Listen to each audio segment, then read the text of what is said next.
ನಮಸ್ಕಾರ ಸ್ನೇಹಿತರೆ, ಕನ್ನಡ ಬ್ರೇಕಿಂಗ್ ನ್ಯೂಸ್ಗೆ ಸ್ವಾಗತ.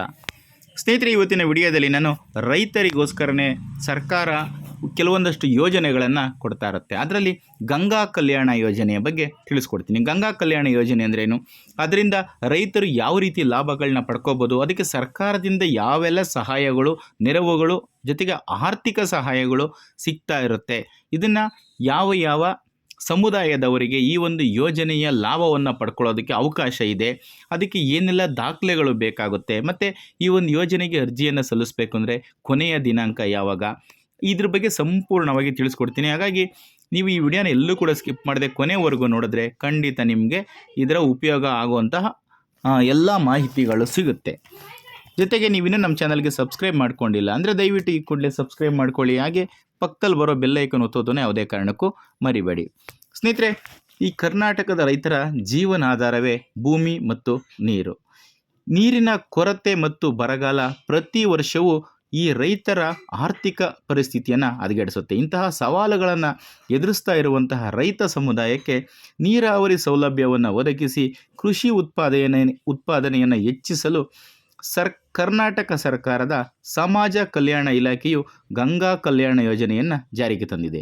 ಈ ಯೋಜನೆಯಡಿಯಲ್ಲಿ ಆರ್ಥಿಕವಾಗಿ ಹಿಂದುಳಿದ ಮತ್ತು ಸಣ್ಣ ಹಿಡುವಳಿದಾರ ರೈತರಿಗೆ ಬೋರ್ವೆಲ್ಲನ್ನು ಕೊರೆಯುವುದಕ್ಕಾಗಿ ಗಣನೀಯ ಮೊತ್ತದ ಸಹಾಯಧನ ಅಂದರೆ ಸಬ್ಸಿಡಿಯನ್ನು ನೀಡಲಾಗುತ್ತೆ. ಈ 2025-26 ಆರ್ಥಿಕ ವರ್ಷಕ್ಕೆ ಈಗ ಅರ್ಜಿ ಪ್ರಕ್ರಿಯೆ ಪ್ರಾರಂಭವಾಗಿದೆ. ಇದರಲ್ಲಿ ರೈತರು ಸೆಪ್ಟೆಂಬರ್ 10, 2025 ಒಳಗಾಗಿ ಆನ್ಲೈನ್ ಮೂಲಕ ಅರ್ಜಿಯನ್ನು ಸಲ್ಲಿಸಬೇಕಾಗುತ್ತೆ. ಸ್ನೇಹಿತರೆ, ಜುಲೈ ತಿಂಗಳಲ್ಲಿ ಕೂಡ ಕೆಲವೊಂದಷ್ಟು ರೈತರಿಗೆ ಅರ್ಜಿ ಸಲ್ಲಿಕೆಗೆ ಅವಕಾಶ ಇತ್ತು. ಈಗ ಸೆಪ್ಟೆಂಬರ್ 10 ಕೂಡ ಅವಕಾಶ ಇದೆ. ಅದು ಯಾವ ಸಮುದಾಯದವರಿಗೆ ಅಲ್ಲಿ ಅವಕಾಶ ಇದೆ ಅನ್ನೋದನ್ನು ನಾನು ಮುಂದೆ ತಿಳಿಸ್ಕೊಡ್ತೀನಿ. ಸ್ನೇಹಿತರೆ, ಈ ಗಂಗಾ ಕಲ್ಯಾಣ ಯೋಜನೆಯ ಪ್ರಮುಖ ಉದ್ದೇಶ ಏನು ಅಂತ ನೋಡೋದಾದರೆ, ಈ ಯೋಜನೆಯ ಪ್ರಾಥಮಿಕ ಉದ್ದೇಶವೇ ನೀರಾವರಿ ಸೌಕರ್ಯಗಳು ಇಲ್ಲದ ರೈತರಿಗೆ ತಮ್ಮ ಜಮೀನಿನಲ್ಲೇ ಬೋರ್ವೆಲ್ ಮೂಲಕ ನೀರಿನ ವ್ಯವಸ್ಥೆಯನ್ನು ಮಾಡಿಕೊಡುವುದು. ಇದರಿಂದ ರೈತರು ಮಳೆಯನ್ನೇ ನಂಬಿ ಕುಳಿತುಕೊಳ್ಳೋದ್ರ ಬದಲು ವರ್ಷ ಪೂರ್ತಿ ಸುಧಾರಿತ ನೀರಾವರಿ ಸೌಲಭ್ಯದಿಂದ ಲಾಭದಾಯಕವಾದಂತಹ ಬೆಳೆಗಳನ್ನು ಬೆಳೆಯೋದಕ್ಕೆ ಸಾಧ್ಯವಾಗುತ್ತೆ. ಇಡೀ ಕುಟುಂಬದ ಆರ್ಥಿಕ ಸ್ಥಿತಿಯನ್ನು ಉನ್ನತ ಮಟ್ಟಕ್ಕೆ ಏರಿಸುವಲ್ಲಿ ಈ ಒಂದು ಬೋರ್ವೆಲ್ಲು ಖಂಡಿತ ಮಹತ್ತರವಾದಂತಹ ಪಾತ್ರವನ್ನು ವಹಿಸುತ್ತೆ. ಈ ಒಂದು ಯೋಜನೆಯನ್ನು ಪಡ್ಕೋಬೇಕಂದ್ರೆ ಯಾರಿಗೆಲ್ಲ ಅರ್ಹತೆ ಇರುತ್ತೆ ಅಂತ ನೋಡೋದಾದರೆ, ಈ ಅರ್ಜಿದಾರರು ಕರ್ನಾಟಕ ರಾಜ್ಯದ ಕಾಯಂ ನಿವಾಸಿಗಳಾಗಿರಬೇಕು. ಏಕೆಂದರೆ ಇದು ಕರ್ನಾಟಕ ಸರ್ಕಾರದಿಂದ ಕೊಡ್ತಾ ಇರುವಂತಹ ಒಂದು ಯೋಜನೆ ಆಗಿರೋದ್ರಿಂದ ಕರ್ನಾಟಕ ರಾಜ್ಯದ ಕಾಯಂ ನಿವಾಸಿಗಳಾಗಿರಬೇಕು. ಮತ್ತು ಭೂ ಮಾಲೀಕತ್ವ, ಈ ಅರ್ಜಿದಾರರು ಸಣ್ಣ ಅಥವಾ ಅತಿ ಸಣ್ಣ ರೈತರಾಗಿರಬೇಕು. ಅಂದರೆ ಅವರ ಜಮೀನಿನ ವಿಸ್ತೀರ್ಣವು ಸ್ಥಳೀಯ ಮಾನದಂಡಗಳಿಗೆ ಅನುಗುಣವಾಗಿ ಸಣ್ಣ ಅಥವಾ ಅತಿ ಸಣ್ಣ ರೈತರಾಗಿರಬೇಕು. ನಿಮಗೆ ಸುಮಾರು ಇದರಲ್ಲಿ 1 ಎಕರೆಯಿಂದ 5 ಎಕರೆವರೆಗೂ ಭೂಮಿ ಇರುವಂತಹ ರೈತರಿಗೆ ಈ ಒಂದು ಯೋಜನೆಗೆ ಅರ್ಜಿಯನ್ನು ಹಾಕೋದಕ್ಕೆ ಅವಕಾಶ ಇದೆ. ಇದರ ಲಾಭವನ್ನು ಅವರು ಪಡ್ಕೋಬೋದು.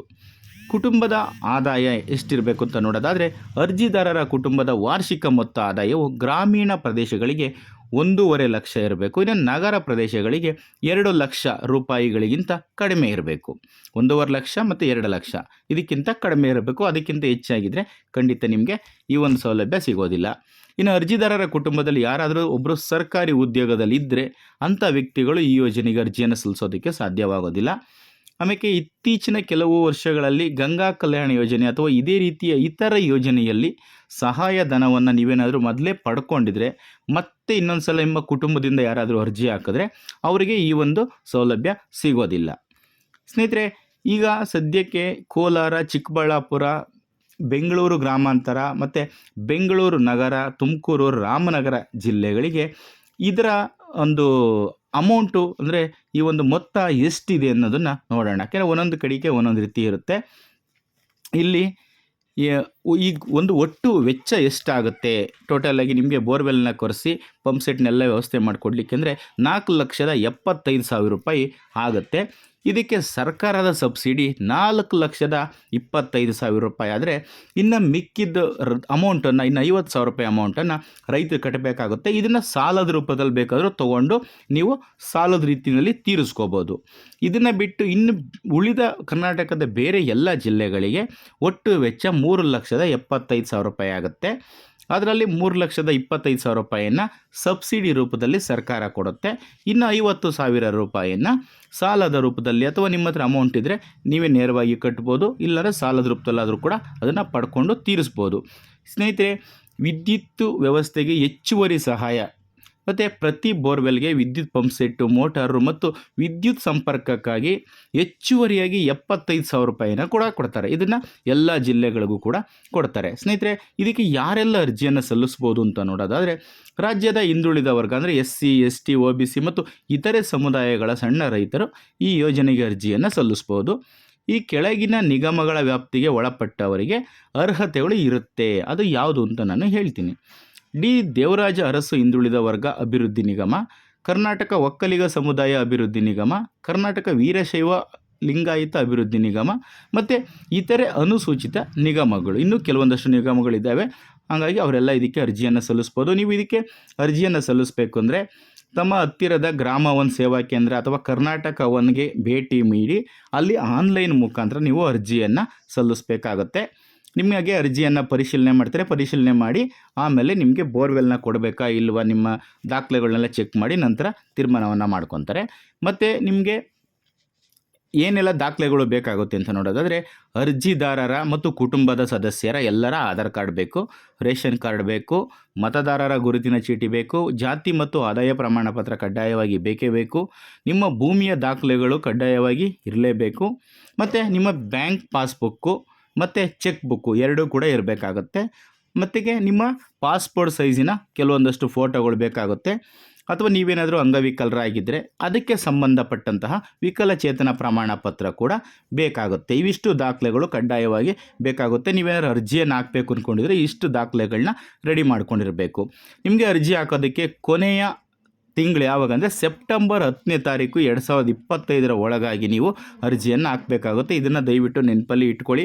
ಹಾಗಾಗಿ ಈ ವಿಡಿಯೋನ ತುಂಬ ಜನಕ್ಕೆ ಶೇರ್ ಮಾಡೋದನ್ನ ಯಾವುದೇ ಕಾರಣಕ್ಕೂ ಮರಿಬೇಡಿ. ಯಾಕೆಂದರೆ ಇದರ ಲಾಭವನ್ನು ತುಂಬ ಜನ ರೈತರು ಪಡ್ಕೋಬೇಕಾಗಿರುತ್ತೆ. ಸ್ನೇಹಿತರೆ, ಇನ್ನೊಂದು ಪ್ರಮುಖವಾದ ವಿಷಯ ಏನು ಅಂತಂದರೆ, ಕೆಲವೊಂದಷ್ಟು ನಿಗಮಗಳಿಗೆ ಜುಲೈ ತಿಂಗಳವರೆಗೂ ಕೂಡ ಅವಕಾಶವನ್ನು ಕೊಟ್ಟಿದ್ದರು ಅರ್ಜಿಯನ್ನು ಹಾಕೋದಕ್ಕೆ. ಇನ್ನು ಕೆಲವೊಂದಷ್ಟು ನಿಗಮದವರಿಗೆ ಮಾತ್ರ ಸೆಪ್ಟೆಂಬರ್ ತಿಂಗಳಲ್ಲಿ ಅವಕಾಶವನ್ನು ಕೊಟ್ಟಿದ್ದಾರೆ. ಅದು ಯಾವುದು ಅಂತ ಹೇಳ್ತೀನಿ ನೋಡ್ಕೊಳ್ಳಿ. ಯಾಕೆಂದರೆ ಜುಲೈ ತಿಂಗಳು ಆಲ್ರೆಡಿ ಮುಗಿದೋಗಿದೆ. ಕರ್ನಾಟಕ ಆದಿಜಾಂಬವ ಅಭಿವೃದ್ಧಿ ನಿಗಮ ಮತ್ತು ಕರ್ನಾಟಕ ಬೋವಿ ಅಭಿವೃದ್ಧಿ ನಿಗಮ, ಡಾಕ್ಟರ್ BR ಅಂಬೇಡ್ಕರ್ ಅಭಿವೃದ್ಧಿ ನಿಗಮ ಇವರಿಗೆ ಸೆಪ್ಟೆಂಬರ್ 10ನೇ ತಾರೀಕುವರೆಗೂ ಕೂಡ ಅರ್ಜಿಯನ್ನು ಹಾಕೋದಕ್ಕೆ ಅವಕಾಶ ಇದೆ. ಇನ್ನು ಕರ್ನಾಟಕ ಮಹರ್ಷಿ ವಾಲ್ಮೀಕಿ ಪರಿಶಿಷ್ಟ ಪಂಗಡಗಳ ಅಭಿವೃದ್ಧಿ ನಿಗಮ ಇವರಿಗೆ ಸೆಪ್ಟೆಂಬರ್ 17ನೇ ತಾರೀಕುವರೆಗೂ ಕೂಡ ಅರ್ಜಿಯನ್ನು ಹಾಕೋದಕ್ಕೆ ಅವಕಾಶ ಇದೆ. ಇಷ್ಟು ಜನಕ್ಕೆ ಮಾತ್ರ ಅರ್ಜಿಯನ್ನು ಹಾಕೋದಕ್ಕೆ ಅವಕಾಶ ಇದೆ.